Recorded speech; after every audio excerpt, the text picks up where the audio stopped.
శ్రీవారు ఎంతసేపు చూస్తారు ఆవురవురంటున్నది నాలో కంగారు. ఏమిటో శ్రీమతి గారు గీత దాటి వచ్చారు, తలలో మల్లెలతోటి తయారయ్యారు.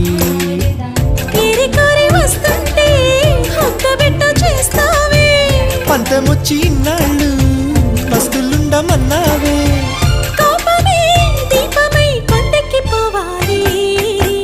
ఏమంటో శ్రీవారు ఎంతసేపు చూస్తారు ఆవురవురంటున్నది నాలో కంగారు. ఏమిటో శ్రీమతి గారు గీత దాటి వచ్చారు, తలలో మల్లెలతోటి తయారయ్యారు.